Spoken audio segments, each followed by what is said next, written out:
My mother-in-law handed me divorce papers on my wedding anniversary, calling me barren and worthless. What she didn't know was that the cheap necklace I wore daily was worth more than her entire estate. Come on, tell me where you're watching from. New York? Lagos? London? Don't forget to like and subscribe so we can unravel this story together. The scorching Miami heat wrapped around Amara like a suffocating blanket as she stepped out of the rideshare. She had just returned from a grueling 10-day nursing shift at a rural clinic in the Florida Keys, exhausted but eager to get home. Today was special, her 5th wedding anniversary with Marcus. She had planned a quiet celebration, just the two of them, maybe ordering from their favorite Cuban restaurant. She wheeled her small suitcase through the marble lobby of Azure Bay Towers, one of the most exclusive waterfront buildings in Brickell. The cool air conditioning was a relief. Amara smiled at the concierge, who oddly avoided eye contact. Strange, she thought, but dismissed it. She was too tired to overthink. The elevator hummed as it climbed to the 28th floor. Amara's heart fluttered with anticipation. Maybe Marcus had planned a surprise. He had been distant lately, always on his phone, always busy with work. But today would be different. Today was their day. The elevator doors opened with a soft chime. The hallway was silent except for the hum of central air. Amara reached Unit 28C and pulled out her key card, pressing it against the electronic lock. Beep. Beep. Red light. Access denied. Amara frowned. She tried again. Beep. Beep. What the? She muttered, checking the card. It was definitely hers. Maybe the system glitched. She pressed the doorbell. Once. Twice. Footsteps approached from inside. The lock clicked. The door swung open. But it wasn't Marcus. Standing before her was his mother, Claudette Laurent, a woman who had never hidden her disdain for Amara. Claudette was dressed impeccably in a cream Chanel suit, her signature pearl earrings catching the light. Her lips curled into a cold smile. "Oh, you're back," Claudette said, her French-Haitian accent dripping with condescension. Amara's stomach dropped. "Mrs. Laurent? What are you doing here? Where's Marcus?" "Inside. Where he belongs." "Unlike you." Claudette stepped aside just enough for Amara to see into the apartment. There, in her living room, was Marcus, sitting on the couch next to a woman Amara didn't recognize. A stunning woman with honey-colored skin, designer clothes, and a diamond ring that caught the light. Marcus's arm was casually draped around her shoulders. "Marcus?" Amara's voice cracked. Marcus looked up, his expression blank. No guilt.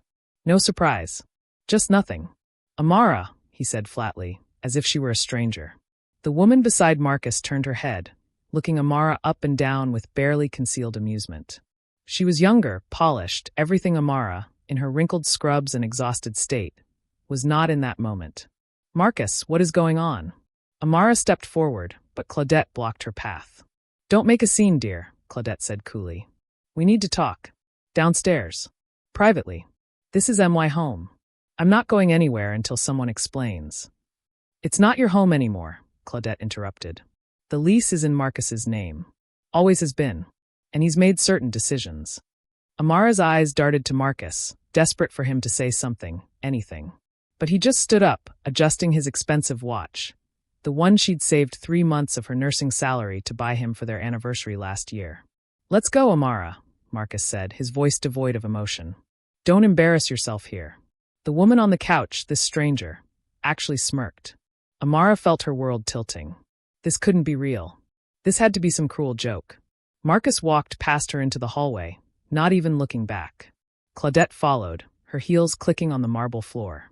Amara, moving on autopilot, stumbled after them, her suitcase forgotten in the doorway. The elevator ride down was suffocating. 28 floors of silence. Amara could smell Claudette's expensive perfume, Chanel No. 5, mixing with Marcus's cologne. The same cologne she used to love. The elevator opened into the busy lobby. It was late afternoon, and residents were coming home from work. Several people glanced their way with curiosity.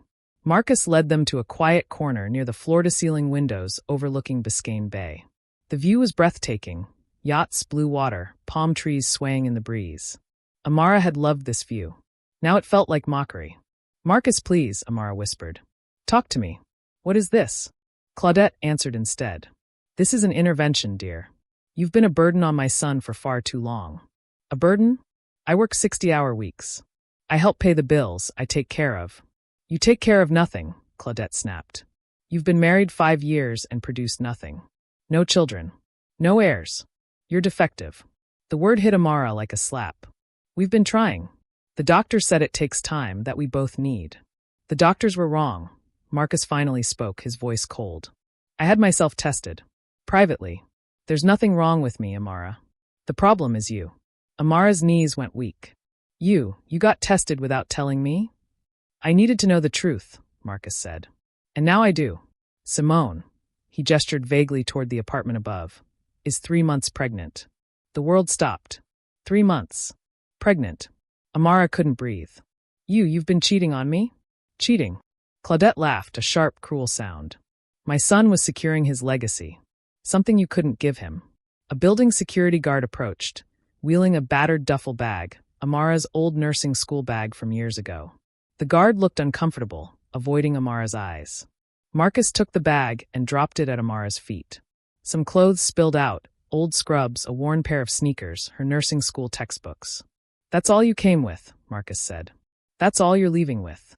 Then Claudette pulled out a manila envelope from her designer purse and tossed it onto the bag. Divorce papers, Claudette announced. Already drafted.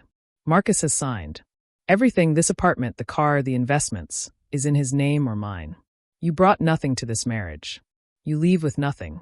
Tears burned Amara's eyes, but she refused to let them fall. Not here. Not in front of them. 5 years, Amara whispered. I loved you. I took care of your mother when she had surgery. I worked doubles to help with your business startup costs. And I'm grateful, Marcus said, his tone patronizing. But gratitude isn't enough. I need a real wife. A mother for my children. Simone is educated, from a good family, and most importantly, he looked at Amara with disgust, she's fertile. Sign the papers, Claudette commanded. If you cooperate and don't make trouble, Marcus will be generous. Maybe enough for a bus ticket back to wherever you came from. People in the lobby were starting to stare. Some had their phones out. Amara felt naked, exposed, humiliated. Marcus, please. She tried one more time. Security, Marcus called out, his voice echoing in the lobby. 2 guards approached. They looked apologetic but firm. Ma'am, please, one of them said gently, taking her arm. Don't make this harder. Amara was escorted, dragged, out of Azure Bay Towers. The heavy glass doors closed behind her with a hiss, cutting her off from 5 years of her life.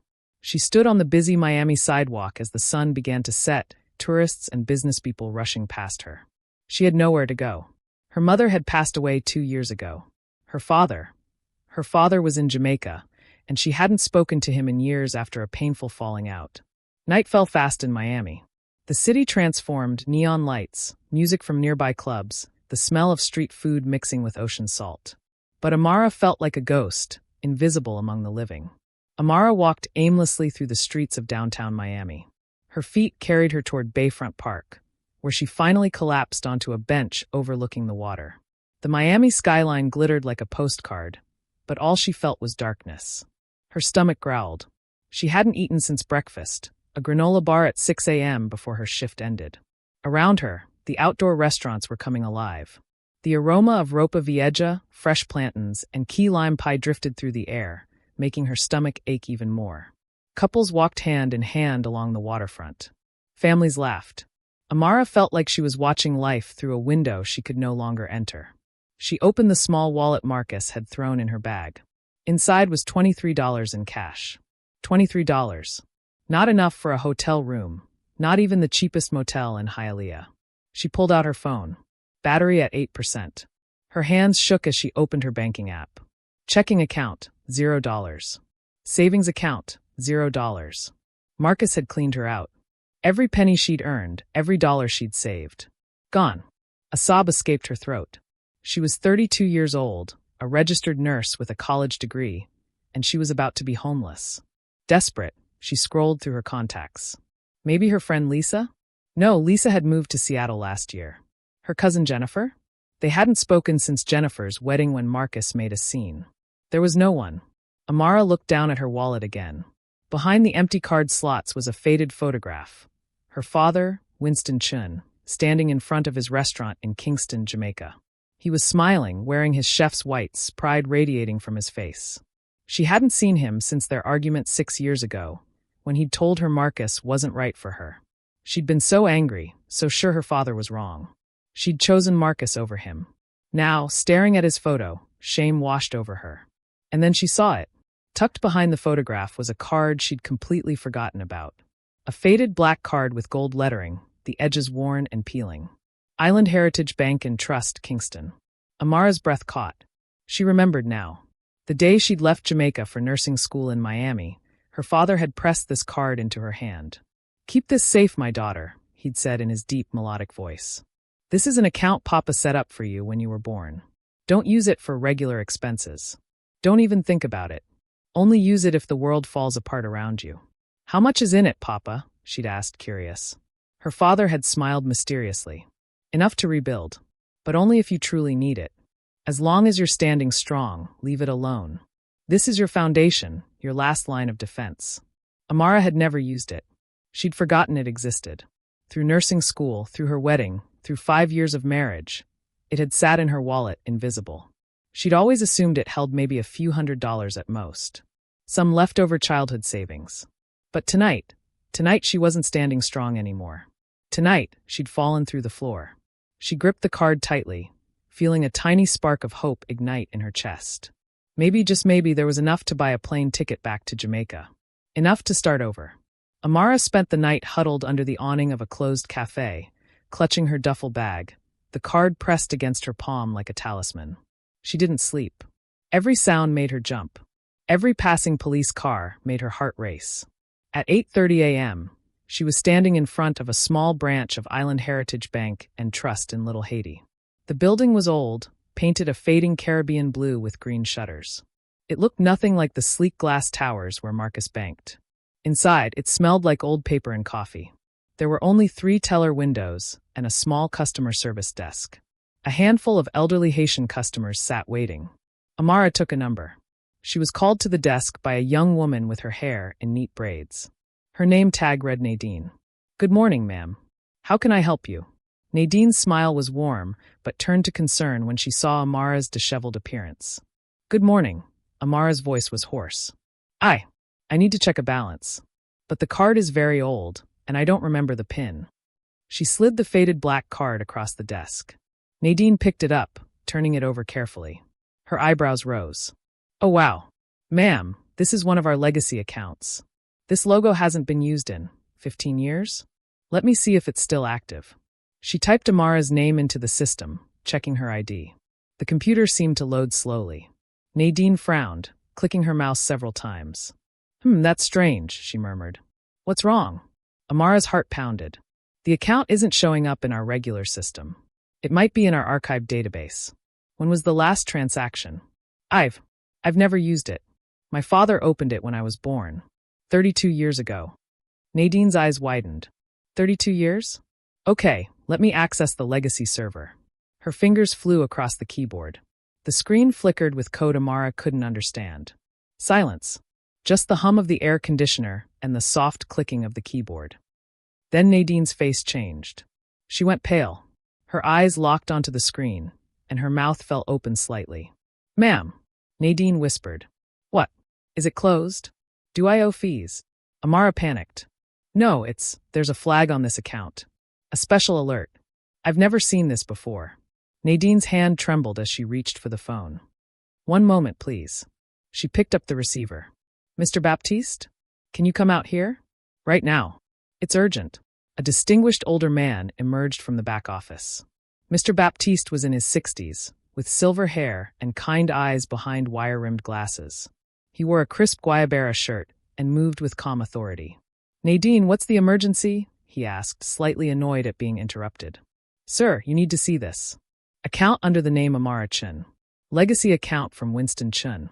Mr. Baptiste sighed and walked over to Nadine's desk, prepared to deal with what he assumed was a simple computer error. He glanced at the screen and froze. His professional composure shattered. The color drained from his face. He looked at the screen, then at Amara, then back at the screen. "Miss Chun." His voice cracked. "Amara Chun?" "Yes, sir," Amara whispered, now genuinely frightened. "Did my father do something illegal? Am I in trouble?" "Nadine," Mr. Baptiste said urgently, close your window. Put up the lunch sign. Take Miss Chin to my office immediately. And don't let anyone see this screen. The command was so sharp that Nadine jumped. She quickly switched off her monitor and flipped the position closed sign. Please come with me, ma'am, Nadine said, her entire demeanor transformed from casual to deeply respectful. In Mr. Baptiste's private office, the door was locked immediately. The room was small but neat, with photos of Jamaica on the walls and the smell of Blue Mountain coffee in the air. Mr. Baptiste paced for a moment before sitting heavily in his chair. His hands shook slightly as he turned on his computer. Miss Chin, he began, you've taken us completely by surprise. Sir, I don't understand. What's happening? Amara's voice trembled on the edge of tears. Your account. It's not a regular savings account. He turned his monitor toward her. The screen didn't show a simple balance. It showed a complex organizational chart with multiple interconnected boxes. Miss Chun, this account is a master trust account. It's connected to a holding company called Chun Heritage Enterprises, Limited. Amara blinked. A company? But my father ran a restaurant. He was a chef. He was many things, Miss Chin, Mr. Baptiste said softly. Your father was also a property investor, and a brilliant one. This company was established in 1992, the year you were born, and was placed in a special trust with very specific activation clauses. He clicked through several screens. The company owns 3 commercial properties in downtown Kingston, including the building where your father's restaurant operated, 5 residential properties in New Kingston and Ligony, and, he paused, checking the document again, a 40% stake in a hotel development on the North Coast that was completed 8 years ago. Amara couldn't speak. She couldn't even breathe. But here's the extraordinary part, Mr. Baptiste continued. Your father designed what we call a crisis activation clause. The company and all its assets transfer fully to you, the heir, only under specific conditions. What conditions? Amara whispered. The heir must access this account only when their personal financial situation has reached zero. When they have literally nothing left. Your father wanted to ensure that you'd never be attracted to this wealth in good times, but it would be there to catch you if you ever fell. Tears streamed down Amara's face. Her father, her brilliant, loving father whom she'd shut out of her life. Mr. Baptiste opened another screen. The current estimated value of the portfolio, including rental income that's been accumulating, property appreciation, and the hotel dividends. He turned the screen fully toward her. The number had so many digits Amara's brain couldn't process it at first. $4,750,000 US. She didn't faint. She didn't scream. She just sat there, staring. Miss Chin, are you all right? Amara wiped her tears with the back of her hand. Something cold and sharp crystallized inside her chest. She thought of Marcus's face. Claudette's cruel words. Simone's smug smile. Mr. Baptiste, Amara said, her voice suddenly calm and steady. What do I need to do to activate this company immediately? Mr. Baptiste looked surprised by her composure. Technically, it's already active. The moment you access this account with zero personal funds, the trust conditions were met. Our legal team has been managing the properties, waiting for this day. I need 3 things, Amara said, sitting up straight. What things, ma'am? First, cash. I have $23 and nowhere to sleep. Of course. Nadine, prepare a cash withdrawal for immediate needs, Mr. Baptiste instructed. Second, Amara continued, I need temporary housing. Somewhere secure. Not flashy. I don't want anyone to know where I am. We have corporate arrangements with several properties. I can arrange something immediately. Third, and this is most important, Amara leaned forward, her eyes hardening. I need the best business attorney in Miami. Someone who specializes in asset protection and divorce law. Someone who doesn't know Marcus Laurent or his mother. Mr. Baptiste was impressed. The traumatized woman who'd walked in 30 minutes ago had transformed before his eyes. I know someone, he said. Her name is Patricia Moreau. They call her the Shark. She's expensive and absolutely ruthless. Perfect, Amara said. Set up a meeting. Today if possible. But Mr. Baptiste held up a hand. Miss Chin, there's one more thing. Your father left you a letter. It's been in our vault for 16 years, since his last update to the trust. He handed her a sealed envelope, yellowed with age. With trembling hands, Amara opened it. Inside was a handwritten letter in her father's distinctive script. My dearest Amara, if you're reading this, then 2 things are true. Papa is gone, and life has knocked you down hard. I pray you never needed to read these words. But I know this world, baby girl. I know how it treats women, especially Black and Asian women trying to make their way. I saw how they treated your mother. I watched her struggle. I built this foundation not to spoil you, but to catch you if you ever fell. You're probably wondering why I made it so you could only access this when you had nothing. Here's why. I wanted you to build your own life first. I wanted you to know your own strength. I wanted you to choose a partner who loved you, not your money. But I also knew that sometimes we choose wrong. Sometimes people betray us. Sometimes the world is unfair. So I gave you this anchor. Don't waste time on revenge, my daughter. Don't let bitterness poison your heart. But don't let them get away with treating you like nothing, either. Build something beautiful. Build something that matters. Show them who you really are. The foundation is laid. Now build your palace, my princess. All my love, Papa. Amara's tears fell onto the paper, but she didn't sob. She folded the letter carefully and placed it in her bag. When she looked up, her eyes were dry and focused. Mr. Baptiste, make the calls. I have work to do. Amara didn't stay at the corporate apartment Mr. Baptiste arranged. That was her first lesson in unpredictability. Never do exactly what people expect. Instead, after withdrawing enough cash to make her dizzy, she bought a new phone with a new number, 3 sets of simple but quality clothes from a boutique in Coconut Grove, and checked herself into the Four Seasons under a slightly altered name, A. Chin. For 48 hours, she locked herself in that room. She ordered room service, real food, the first decent meals she'd had in days. She took long showers, washing away the humiliation and exhaustion. She slept in a bed that didn't smell like fear. And she studied. Mr. Baptiste had sent her encrypted files containing every detail of Chun Heritage Enterprises. Property deeds, rental agreements, financial statements, hotel partnership documents. Amara absorbed it all like medicine, bitter but necessary. On the 3rd morning, she didn't call Patricia Moreau, the attorney. She went to her office directly. The law firm of Moreau and Associates occupied the 34th floor of a glass tower in Brickell. Everything was steel, marble, and intimidation. Amara walked in wearing a charcoal pantsuit she'd purchased the day before. Simple, tailored, professional. I need to see Ms. Moreau, Amara told the receptionist. I don't have an appointment. The receptionist, a young man with perfectly styled hair, barely looked up. Ms. Moreau's calendar is booked solid for the next 6 weeks. If you'd like to leave your information, tell her, Amara interrupted calmly, that Amara Chun is here. Chun Heritage Enterprises. Asset portfolio worth $4.7 million. I'm filing for divorce, and I need a shark, not a guppy. The receptionist's eyes widened. He picked up the phone. 10 minutes later, Amara was ushered into a corner office with a view of the entire Miami skyline. Patricia Moreau was a Haitian-American woman in her late 40s, impeccably dressed in a burgundy suit.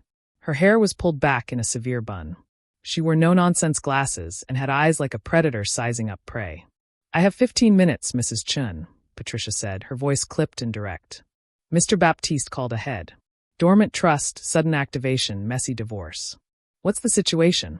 Amara sat without being invited. My husband of 5 years kicked me out on our anniversary. His mother orchestrated it. They called me barren, worthless. He's been having an affair for months. His mistress is pregnant. They took everything I had, drained my accounts, changed the locks, threw me out with nothing. Patricia's expression didn't change, but she pulled out a legal pad. Assets. Everything was in his name or his mother's. The apartment lease, the car, investments, all theirs. I came into the marriage with nothing but my nursing salary. And now I own Chun Heritage Enterprises, properties in Jamaica, hotel investments, rental income. My father left it to me with a crisis clause. They have no idea it exists. Patricia leaned back, a slight smile playing at her lips. Interesting. Have you signed the divorce papers? Not yet. Good. Don't sign anything. Here's what we're going to do. Patricia clicked her pen. First, we file for divorce on your terms in Miami-Dade County. We document the abandonment, the emotional cruelty, the financial abuse. We establish that you were coerced and thrown out without due process. But I don't want anything from him, Amara said. I want him to have exactly what he gave me, nothing. Patricia's smile widened. Oh, Mrs. Chun. I like you. But we're going to be smarter than that. We're not taking anything from him. We're making sure he can't take anything from you. and we're going to make the process very, very expensive for him. Over the next 2 weeks, Amara transformed herself. She cut her long, curly hair into a sleek, professional bob that framed her face. She hired a personal shopper who curated a wardrobe of power suits, silk blouses, and elegant dresses in navy, black, and deep green. She traded her contact lenses for designer glasses that made her look both intelligent and unapproachable. But the biggest change was internal. The soft-spoken nurse who apologized too much was gone. In her place was a woman who spoke with quiet authority. Patricia's team worked quickly. They filed divorce papers citing abandonment and cruelty. They sent formal legal notices to Marcus at his office, at the apartment, everywhere. They made sure every document was public record. Meanwhile, Amara began quietly purchasing property. Patricia connected her with a discreet real estate attorney named James Chun, no relation, and together they bought a historic Art Deco building in South Beach. Not flashy, not ostentatious, but solid, beautiful, and worth $1.2 million. The building had 6 units. Amara moved into the penthouse, a space with high ceilings, original terrazzo floors, and floor-to-ceiling windows overlooking the ocean. She wasn't hiding anymore. Meanwhile, in the Azure Bay Towers penthouse, Marcus and Simone were living their best life. "Babe, look at this." Simone squealed, showing Marcus her phone. "The baby furniture I want. It's only $12,000 for the complete nursery set." Marcus winced but smiled. "Whatever you want, baby. Nothing but the best for our son." Claudette, who had essentially moved into the apartment, nodded approvingly. Finally, a proper heir for the Laurent family. But privately, Marcus was stressed. His successful business, Laurent Development Consulting, was more smoke and mirrors than substance. He'd spent the last 5 years living off Amara's nursing income while presenting himself as a hotshot consultant. The few clients he had were unhappy. His proposals were generic, his follow-through terrible. And now, with Simone's expensive tastes and Claudette's constant demands for luxury, the money was running out fast. "I need a big client," Marcus muttered one evening. "Something to really establish us." That's when he heard the rumors. At a networking event in Brickell, an acquaintance mentioned it. "Did you hear? There's new money in town. Some kind of Caribbean real estate investment company. They just bought that Art Deco building on South Beach, paid cash. Word is they're looking for consultants for property development." "What's the company name?" Marcus asked, suddenly interested. "Chin Heritage Enterprises, I think. Old money from Jamaica, but they're just becoming active in Miami." Marcus didn't recognize the name Chin. It didn't connect to Amara at all. Her last name was Laurent now, and he'd never paid attention to her maiden name. "I need an introduction," Marcus said, his eyes gleaming with desperation. The invitation arrived a week later. Chin Heritage Enterprises would be interested in meeting with Laurent Development Consulting to discuss potential collaboration on a mixed-use development project. The meeting would be held at the CEO's residence, the Art Deco building in South Beach. Marcus was ecstatic. "This is it, Simone. This is the break we need." He spent 2 days preparing his presentation. He bought a new suit, charging it to a credit card that was already maxed out. He rehearsed his pitch in front of the mirror, projecting confidence he didn't feel. Claudette insisted on coming along. "I need to make sure you present yourself properly," she said. "First impressions matter." The morning of the meeting, Marcus and Claudette arrived at the Art Deco building. The facade was stunning, pastel pink with white trim, restored to its 1930s glory. The front entrance had original etched glass doors. A professional assistant met them in the lobby. "Good morning. Please follow me. Ms. Chin will see you in the conference room." They were led to the penthouse level. The elevator opened into a bright, airy space with terrazzo floors and Art Deco furnishings. One wall was entirely windows, showing the Atlantic Ocean stretching to the horizon. At a long dining table converted into a conference space sat a woman reviewing documents on a tablet. Her back was to them. Marcus cleared his throat. "Good morning. I'm Marcus Laurent from Laurent Development." The woman turned around. Marcus's words died in his throat. Claudette gasped audibly. Sitting before them, in a navy blue dress with her hair perfectly styled, glasses perched elegantly on her nose, was Amara. But not the Amara they knew. This woman looked at them with eyes of ice. No fear. No pain. Just cold calculation. Amara stood slowly, setting down her tablet. She smiled, a smile that never reached her eyes. "Good morning, Marcus." "Mrs. Laurent," Amara said, her voice crisp and professional. I'm Amara Chun, CEO of Chun Heritage Enterprises. She gestured to the chair across from her. Please sit down. I hear you have a proposal for me. The silence in the room was deafening. Marcus stood frozen, his mouth opening and closing like a fish out of water. Claudette, for once in her life, was speechless. Amara gestured again, more firmly this time. Please sit. I don't have all day. You wanted this meeting. Here I am. Marcus finally found his voice. Amara, this doesn't make sense. Chun Heritage? How did you? Ms. Chun, Amara corrected coldly. We're not married anymore, Mr. Laurent. I prefer professional courtesy. A door to the side office opened, and Patricia Moreau stepped out, her heels clicking on the terrazzo floor. She carried a leather portfolio and wore an expression that could freeze lava. Good morning, Patricia said, not smiling. I'm Patricia Moreau, legal counsel for Chun Heritage Enterprises. I'll be observing this meeting. Claudette finally found her voice. This is absurd. This is some kind of trick. Amara, you were homeless 3 weeks ago. How dare you? Mrs. Laurent, Patricia interrupted sharply. You're here as a guest of my client. I'd suggest you remember that. Marcus's brain was working overtime, trying to process what was happening. The Chun name. Hadn't Amara mentioned her father was Winston Chun? But that was just some restaurant owner in Jamaica. How could? Shall we begin? Amara sat back down, crossing her legs elegantly. You contacted us about a development proposal. I'm listening. Marcus fumbled with his briefcase, pulling out his presentation folder with shaking hands. His carefully rehearsed pitch had evaporated from his mind. Aye oui. Laurent Development specializes in residential and mixed-use projects. I heard you recently acquired this property and might be interested in expanding. His voice trailed off as Amara stared at him with absolute indifference. Go on, she said. Marcus stumbled through 5 minutes of the worst presentation of his life. He couldn't focus. He kept looking at Amara, this stranger who looked like his ex-wife but radiated power and authority he'd never seen before. When he finally finished, silence filled the room. Amara looked at Patricia. Ms. Moreau, what do you think? Patricia flipped through the proposal without enthusiasm. Conceptually weak. Financially vague. No concrete projections, no risk analysis, no proven track record. Mr. Laurent, this reads like something you put together in an afternoon. Because he had. Marcus felt sweat trickling down his back. However, Amara said, leaning forward, I'm willing to consider working with you under certain conditions. Hope flared in Marcus's eyes. Conditions. First, I need complete financial transparency. Full audit of Laurent Development. Tax returns, client list, bank statements, everything. We don't invest in companies we don't understand. Marcus's stomach dropped. An audit would expose everything. The fact that his successful company was barely breaking even, the maxed-out credit cards, the unpaid invoices. That's a bit invasive for a preliminary discussion, Marcus said, trying to smile.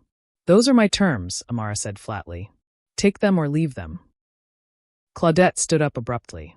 This is revenge. Pure and simple. You're bitter because Marcus upgraded to a better woman. Amara's expression didn't change. Mrs. Laurent, business is business. If your son's company is as successful as he claims, an audit should be no problem. We don't need your charity, Claudette hissed. Charity? Amara's laugh was cold. Mrs. Laurent, you're the one who told me I came with nothing and would leave with nothing. I'm simply offering your son a business opportunity. Whether he's man enough to take it is his decision. Marcus felt trapped. If he walked away, he lost what might be his only shot at a major client. If he agreed to the audit, his house of cards would collapse. I'll need to discuss this with my accountant, Marcus said weakly. Of course. You have 48 hours to provide the requested documents, Amara said. Ms. Moreau will send you the formal requirements. Patricia handed Marcus a thick packet. Everything we need is listed here. If we don't receive complete documentation within 48 hours, we'll consider your proposal rejected and move on to other consultants. It was a trap, and Marcus knew it. But he was drowning in debt, and this felt like a life raft, even if that life raft had teeth. Fine, Marcus said. I'll provide everything. Amara stood, signaling the meeting was over. Excellent. Ms. Moreau will be in touch. As Marcus and Claudette were escorted out, Claudette turned back. You think you've won something, don't you? You're still the same Baron, worthless. Mrs. Laurent, Patricia's voice cut like a knife. I'd be very careful about your next words. Slander and defamation are actionable offenses in Florida. The door closed on Claudette's red face. After they left, Amara stood at the window, looking out at the ocean. Patricia came to stand beside her. "That was well done," Patricia said. "But are you sure you want to go through with this? We could simply refuse to work with him and move on." "No," Amara said quietly. "He needs to understand. He took everything from me, my dignity, my savings, my home. He left me on the street like garbage. He needs to know what that feels like." Patricia nodded. Then we proceed to phase 2. For the next 48 hours, Marcus lived in hell. He scrambled to gather his financial documents, but the picture they painted was disastrous. His company had only completed 3 small projects in 5 years. His biggest clients were friends who'd given him token projects out of pity. His revenue was barely $60,000 a year, and most of that had come from Amara's nursing income that he'd funneled through his business account. "Babe, why are you so stressed?" Simone whined from the couch. "Just give them the papers." "You don't understand," Marcus snapped. "If they see these numbers, they'll know I'm broke." "Broke? What do you mean broke?" Simone's voice went shrill. "You said you were successful." "You said." "I said a lot of things," Marcus shouted. Claudette, overhearing from the kitchen, came rushing in. "Marcus Etienne Laurent, what is going on?" Marcus collapsed onto the couch, his head in his hands. "The business, it's not as strong as I made it seem. Without Amara's income. Without that woman's income?" Claudette's face went purple. "You mean to tell me we've been living off that nurse's salary?" "It was temporary," Marcus protested. "I was building the business, I just needed time." "And now she has millions," Claudette whispered, the reality finally sinking in. "And we have nothing." Simone's eyes filled with tears, not of sadness, but of rage. "You told me you were rich. You told me we'd have everything. I'm pregnant, Marcus. What am I supposed to do?" "Just let me think," Marcus said desperately. But there was nothing to think about. He had no choice. He sent the documents to Patricia's office, hoping somehow it wouldn't be as bad as he feared. Patricia's office called 24 hours after receiving Marcus's documents. The voice on the phone was professionally cold. "Mr. Laurent, Ms. Chun would like to meet with you. Tomorrow, 10 a.m., same location. Come alone. Can't we discuss this over?" The line went dead. Marcus barely slept that night. He knew what was coming. The audit results would be humiliating. But he still held on to a thin thread of hope. Maybe Amara would pity him. Maybe deep down she still had feelings for him. He arrived at the Art Deco building at 9:55 a.m., deliberately early, trying to project confidence he didn't feel. The same assistant led him to the penthouse conference room. This time, Amara wasn't alone. Patricia Moreau sat to her right. To her left sat a middle-aged black man in an expensive suit, sharp-eyed and unsmiling. "Mr. Laurent," Amara said without warmth. "This is James Chun, my real estate attorney. Please sit." Marcus sat, his palms sweating. Patricia opened a folder, the contents of which made Marcus's stomach turn. His entire financial life, exposed on paper. "We've completed our review of Laurent Development Consulting," Patricia began, her voice clinical. "And I have to say, Mr. Laurent, this is one of the most disappointing portfolios I've seen in my career." She pulled out the first document. "In 5 years, your company has completed exactly 3 projects. Total revenue, $187,000. Average annual income, $37,400. Marcus felt his face burning. "But here's what's interesting," Patricia continued. "Your bank statements show deposits significantly higher than your business revenue. Where did that additional money come from?" Marcus said nothing. "I'll tell you where," Amara spoke, her voice quiet but devastating. "From me. My nursing salary was $72,000 a year. For 5 years, I deposited my entire paycheck into our joint account. You withdrew it and funneled it through your business to make it look like you were successful." James Chun spoke for the first time. "That's called financial fraud, Mr. Laurent. You misrepresented your income to lenders, to vendors, and to potential clients." I was building the business," Marcus stammered. "I needed startup capital. For 5 years." Amara's voice was ice. 5 years of startup, while I worked double shifts? While I paid for your mother's medications? While I covered rent because your big deals kept falling through?" Patricia pulled out another document. "And then there's this. The joint account you drained 3 weeks ago. $43,000, money that belonged to both of you. You took it all, left your wife with 0, and claimed it as a business expense." That's theft, James said flatly. Marcus's throat was dry. Amara, please. We were married. What's mine was yours, what's yours was. Mine was yours, but yours was always yours, Amara finished. That's how it worked, wasn't it? She stood up and walked to the window, her back to Marcus. I loved you, she said quietly. I worked myself to exhaustion for you. When your mother needed surgery, I covered it. When your car broke down, I fixed it. When you said you needed space to focus on the business, I gave you space. She turned around, and Marcus saw something in her eyes that frightened him. Not anger, but complete emptiness. And you repaid me by calling me defective, by throwing me out like trash, by stealing every penny I had. Amara, I made a mistake. Ms. Chun, she corrected sharply. And yes, you did make a mistake. You assumed I had nothing. You assumed I was nothing. Patricia slid another document across the table. This is a formal demand letter. Ms. Chun is prepared to file a civil lawsuit against you for the $43,000 you stole, plus damages, plus interest. The case is airtight. Marcus's hands shook as he picked up the letter. I don't have that kind of money. We know, Amara said. We've also discovered something else interesting during our audit. James Chun opened his briefcase and pulled out more documents. Your lease on the Azure Bay Towers penthouse. You're 3 months behind on rent, $18,000 in arrears. Your landlord has already filed for eviction, but the process is slow. Marcus's world was collapsing. How do you know? Because, Amara said, returning to her seat, I bought the building yesterday. The silence was absolute. What? Marcus whispered. Azure Bay Towers. I purchased it through a subsidiary of Chun Heritage Enterprises. Cash offer, closed in 48 hours. The previous owner was very motivated to sell. Amara's smile was cold. Which means, Mr. Laurent, I'm now your landlord. Marcus couldn't breathe. And as your landlord, Amara continued, I'm choosing to enforce the eviction immediately. You have 72 hours to vacate Unit 28C. You can't do this, Marcus said desperately. Simone is pregnant. Where are we supposed to go? I don't know, Amara said, her voice emotionless. Maybe you can find a bench in Bayfront Park. I heard they're comfortable this time of year. The cruelty of her words, the exact echo of his treatment of her, hit Marcus like a physical blow. Please, he begged. I'll sign over the business. I'll pay you back somehow. Just give me time. Your business is worthless, Patricia said bluntly. It's worth less than nothing. It's a liability. However, Amara said, I'm not completely heartless. Hope flickered in Marcus's eyes. I'll make you an offer. Sign a legally binding document admitting to the financial abuse and theft. Agree to repay the $43,000 through a payment plan.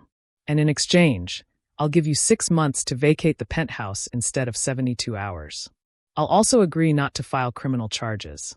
James pushed a contract across the table. It's all here. Sign it, and you walk away with 6 months to get your life together. Refuse, and we file both criminal and civil charges tomorrow. You'll be fighting me in court while living out of your car.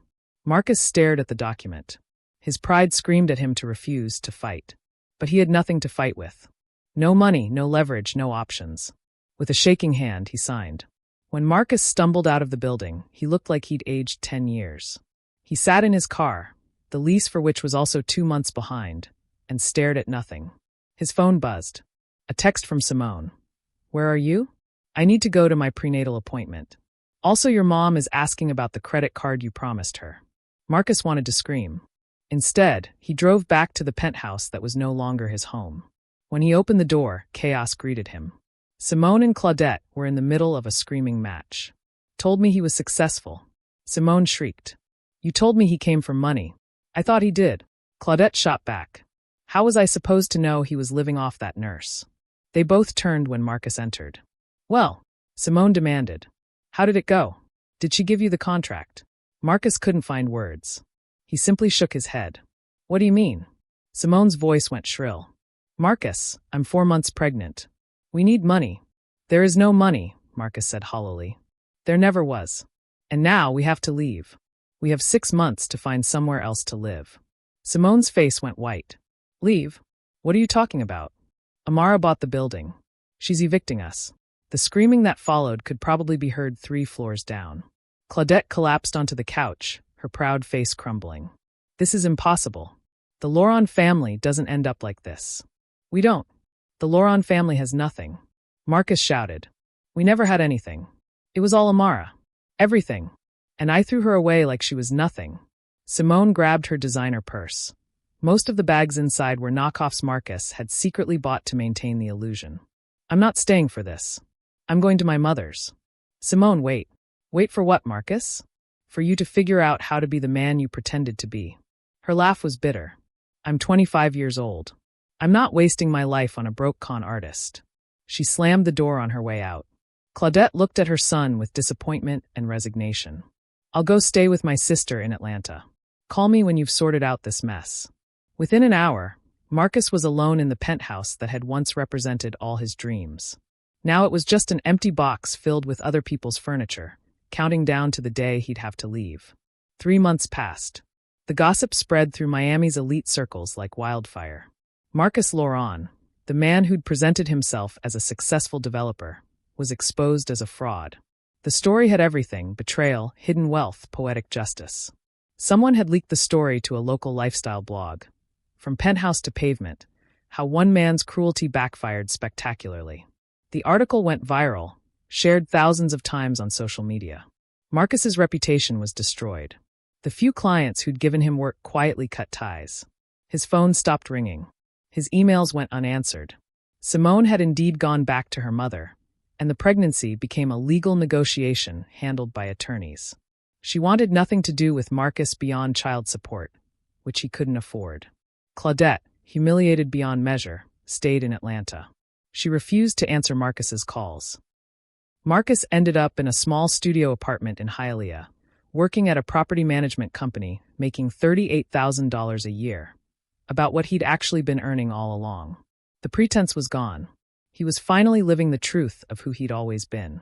Meanwhile, Amara's life transformed in ways she'd never imagined. The Art Deco building in South Beach became her headquarters. She renovated the remaining 5 units and turned them into affordable housing for healthcare workers, nurses, EMTs, hospital staff who worked at nearby Mount Sinai. You're losing money on this, James Chin told her, reviewing the rental rates she'd set. I'm building community, Amara corrected. These are my people. They work impossible hours for not enough pay. They deserve beautiful places to live. Word spread quickly. The building had a 6-month waiting list within weeks. But Amara wasn't stopping there. She flew to Jamaica to visit her father's properties. The restaurant where Winston Chun had spent his life was still operating, managed by a loyal staff who'd kept it running after his death. Amara walked through the kitchen where her father had created his famous jerk chicken and curry goat. Tears streamed down her face. He talked about you every day, the head chef, a woman named Miss Gloria, told her. He said, my daughter gonna do great things. She just don't know it yet. Amara decided to expand. She renovated the restaurant, hired more staff, and created a culinary training program for young Jamaicans interested in the food industry. My father taught himself, Amara told Miss Gloria. He never had formal training. This program will give people what he never had, a foundation. The Winston Chun Culinary Academy opened 6 months later, offering free training to 20 students per year.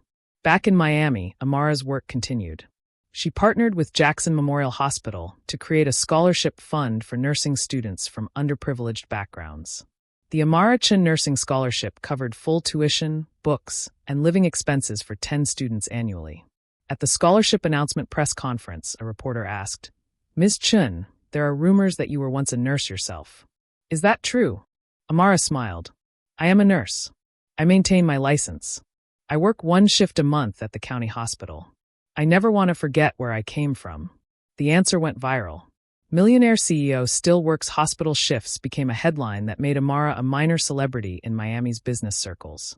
But she avoided most of the spotlight. She didn't need validation from society. She was building something real, something that mattered. One afternoon, Patricia Moreau visited Amara's office with news. Marcus filed for bankruptcy, Patricia said, dropping a legal document on the desk. He's claiming he can't pay the $43,000 restitution. Amara barely looked up from her work. I expected that. We could fight it. Push the court to garnish his wages. No, Amara said quietly. Let it go. Patricia raised an eyebrow. You're just going to forgive the debt? I'm not forgiving anything, Amara clarified. But revenge isn't endless. I got what I needed, my dignity back, my truth told, justice served. Taking his minimum wage paycheck for the next 10 years won't make me happier. It'll just keep me tied to him. She closed her laptop and looked at Patricia. He lost everything: his reputation, his relationship, his mother's respect, his fantasy life. He has to live with the truth of who he is every single day. That's punishment enough. Patricia nodded slowly. You've become very wise, Amara. No, Amara said. I just decided that building something beautiful is better than dwelling on something ugly. 6 months after the confrontation, Amara received an unexpected call. Ms. Chin, this is Dr. Ramirez from Miami General. We have a patient here asking for you. He says it's urgent. Who is it? A Mr. Marcus Loran. Amara's first instinct was to refuse. But curiosity, and perhaps a small part of her that still remembered the man she'd once loved, made her drive to the hospital. She found Marcus in the emergency room, sitting on a bed with a bandaged hand. He looked terrible, thinner, older, worn down by life. Amara, he said when he saw her. His voice was hoarse. Thank you for coming. I didn't think you would. I almost didn't, she said, standing at a distance. What happened? Accident at work. Broke 2 fingers. They're treating it, but... He looked down at his lap. I didn't know who else to call. Simone won't answer. My mother won't speak to me. I don't have insurance anymore. Amara felt nothing, no satisfaction, no pity, just a hollow acknowledgement of reality. The hospital will work out a payment plan, she said. You won't be turned away. I know. Marcus struggled with the words. I wanted to say I'm sorry. Really sorry. Not because I want anything from you, but because you deserve to hear it. Amara crossed her arms. Go on. I was cruel. I was selfish. I used you for 5 years and convinced myself I was doing you a favor by marrying you. I believed my mother when she said you weren't good enough. I believed my own lies about being successful. His voice cracked. And when you were at your lowest, I kicked you. I'm ashamed of the man I was. Amara was quiet for a long moment. Thank you for saying that, she finally said. But an apology doesn't undo the harm. I know. You taught me something important, though, Amara continued. You taught me that I was stronger than I thought. You taught me that I could survive the worst betrayal and still build something good. You taught me who I didn't want to be. Marcus nodded, tears in his eyes. For what it's worth, I'm proud of you. What you've built, who you've become, it's incredible. It always was, Amara said firmly. I was always incredible. You just couldn't see it. She turned to leave, then paused. The hospital bill, I'll take care of it. Not because you deserve it, but because I'm not the person who leaves people broken. Amara. It's Ms. Chun, she corrected one final time. Goodbye, Marcus. She walked out of the emergency room and didn't look back. 1 year after that day in the bank, Amara stood on a stage at the grand opening of the Chun Heritage Community Center, a beautiful facility in Little Haiti offering free medical clinics, legal aid, job training, and youth programs. The crowd was huge. Healthcare workers, Haitian community members, local politicians, and journalists all gathered to celebrate. Mr. Baptiste from Island Heritage Bank was there, beaming with pride.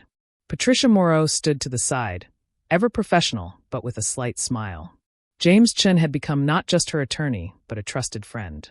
As Amara prepared to give her speech, she noticed someone in the back of the crowd, a tall man in a casual linen suit with kind eyes and an easy smile. He'd been showing up at her events lately, always respectful, never pushy. His name was David, and he was a physician who volunteered at her medical clinic. He caught her eye and nodded encouragingly. Amara stepped up to the microphone. 1 year ago, she began, her voice strong and clear, I was standing on a sidewalk with $23 and a bag of old clothes. I had been thrown away by people I loved, told I was worthless, left with nothing. The crowd was silent, hanging on every word. But I wasn't worthless. I was never worthless. I just didn't know my own value yet. She looked out at the faces before her. So many people whose lives would be touched by this center. My father left me an anchor. He said to use it only when I was drowning. And I was drowning. But that anchor didn't just save me. It became the foundation for something bigger than myself. She gestured to the building behind her. This center isn't about revenge or proving people wrong. It's about lifting people up. It's about making sure that when someone falls, there's a place to land. It's about building a legacy that matters. The applause was thunderous. As Amara cut the ribbon and watched families flood into the center, she felt a hand on her shoulder. She turned to find David. "That was beautiful," he said simply. "Thank you," Amara replied, and for the first time in a long time, her smile was completely genuine. "Can I take you to dinner sometime?" David asked. Not as a business thing. Just as two people who might enjoy each other's company. Amara hesitated for only a moment. The old Amara would have been cautious, afraid of being hurt again. But the new Amara knew her worth. "I'd like that," she said. 2 years later. The Miami sun was setting over Biscayne Bay, painting the sky in shades of orange, pink, and gold. On the rooftop terrace of the Art Deco building in South Beach, a small gathering was taking place. Amara stood at the edge of the terrace, looking out at the ocean. She wore a simple white dress, elegant but not ostentatious. Her hair was longer now, styled in natural curls that framed her face. She looked peaceful, complete. Behind her, the sounds of laughter and conversation filled the air. This was the annual celebration for the Chun Heritage Scholarship recipients, the nursing students whose education she was funding. Patricia Moreau was there with her wife, both of them animated in conversation with James Chun, who'd brought his teenage daughter. Mr. Baptiste had flown in from Jamaica with Miss Gloria from the restaurant. And there was Dr. David Thompson, now her partner in both business and life. He wasn't her savior. She'd saved herself. But he was her equal, her companion, someone who celebrated her strength rather than feeling threatened by it. "Ms. Chun," a young woman approached nervously. She was one of the scholarship recipients, a 22-year-old named Camille who'd just passed her nursing boards. "Please call me Amara," she said warmly. "I just wanted to thank you again," Camille said, her eyes glistening. "I'm the first person in my family to graduate college. None of this would have been possible without you." Amara took Camille's hands in hers. "You did the work. You studied, you persevered, you earned that degree. I just removed the financial barrier. The achievement is yours." "But why?" Camille asked. "Why do you do all this?" Amara smiled. "Because someone once told me I was worthless. They said I brought nothing to the table, that I had no value. And for a moment, I believed them." She looked out at the ocean again. "But then I discovered something. My worth was never determined by what other people could see. It was always there. And once I found it, I decided to help other people find theirs too." Camille hugged her tightly before rejoining her family. David appeared at Amara's side, handing her a glass of champagne. "You okay?" "More than okay," she said, leaning into him slightly. "I was just thinking about how far I've come." "We're all proud of you," David said. "The work you've done, the lives you've changed, it's remarkable." "It's not just me," Amara corrected. "It's all of us. That's what I've learned. Real legacy isn't built alone. It's built with people who believe in the same vision." Patricia joined them, raising her glass. "A toast," she announced loudly, getting everyone's attention. "To Amara Chun, who turned betrayal into purpose, pain into power, and loss into legacy." Everyone raised their glasses. "To Amara." As they drank, James Chun cleared his throat. "Actually, I have some news. Amara, you might want to sit down for this." "What is it?" she asked, intrigued. "Remember that hotel investment your father made years ago? The one we've been monitoring? The North Coast property in Jamaica." "Yes, what about it?" James grinned. "The development company wants to expand. They're offering to buy out minority shareholders at a significant premium. Your 40% stake, they're offering $8.2 million. The terrace went silent. Amara blinked. $8.2 million? James confirmed. "You could sell and walk away with generational wealth, or you could hold and continue collecting dividends. Either way, congratulations." Amara sat down, overwhelmed. In 2 years, she'd gone from $23 in her pocket to assets worth over $13 million. "What will you do?" Patricia asked.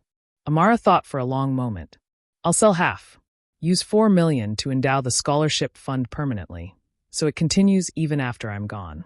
Use another $1 million to expand the community center. And the rest," she looked at David, "the rest we'll use to build something new. Maybe a medical clinic in Jamaica, in my father's hometown." David squeezed her hand. "Whatever you decide, I'm with you." Mr. Baptiste raised his glass again. "Your father would be so proud, Amara. Not because of the money, but because of the woman you've become." Amara felt tears prick her eyes, but they were happy tears. "He gave me the foundation. I just built on it." Later that evening, after the guests had left, Amara stood alone on the terrace. The city lights twinkled below. Somewhere out there, in a modest apartment, Marcus was probably finishing another long day at his ordinary job. She'd heard through mutual acquaintances that he'd become a father. Simone had allowed supervised visitation. He was trying to be better, trying to rebuild from nothing. She didn't wish him harm anymore. She didn't wish him anything. He was simply part of her past, a painful chapter that had led to beautiful new ones. Her phone buzzed. A text from one of her nursing scholarship students. Just got hired at Jackson Memorial. Starting next month. Thank you for believing in me when no one else did. Amara smiled and typed back. You believed in yourself. That's what mattered. Congratulations, you've earned this. She put her phone away and took a deep breath of the warm Miami air. The ocean breeze carried the scent of salt and possibility. Behind her, David appeared in the doorway. Coming to bed? In a minute, she said. I'm just taking it all in. He came to stand beside her, wrapping an arm around her waist. You know what I love about you? What? You didn't become bitter. You could have. You had every right to. But instead, you became better. Amara leaned her head on his shoulder. My father's letter said, build your own kingdom. But I realized I didn't want a kingdom. I wanted a community. I wanted something real. And you built it, David said. Against all odds, you built something beautiful. They stood there together, watching the city below, a city that had once rejected her, that had seen her at her lowest, but now witnessed her at her highest. Not because she'd gotten revenge. Not because she'd humiliated her enemies. But because she'd chosen to transform pain into purpose, betrayal into blessing, and devastation into determination. So, did you enjoy Amara's story? I want to hear from you. Where are you watching this from? Drop your city or country in the comments below. Let me know what part of Amara's journey resonated with you the most. Was it when she discovered her father's letter? When she confronted Marcus? Or when she chose to build a legacy instead of seeking revenge? If this story moved you, inspired you, or made you think about your own strength, please hit that like button and subscribe to this channel. Your support helps me bring more powerful stories like this to life. And if you really want to help, consider sending a super thanks. It means the world and allows me to keep creating content that matters. Remember, your worth is not determined by those who couldn't see it. Your value was always there. Sometimes it just takes the right moment, or the right crisis, to discover it. On the screen, you'll see 2 more incredible stories I think you'll love. There's so much more waiting for you on this channel. Don't forget to hit that subscribe button and turn on notifications so you never miss a new story. Thank you for being here. Thank you for your time, your attention, and your beautiful support. I'll see you in the next story. With love and respect.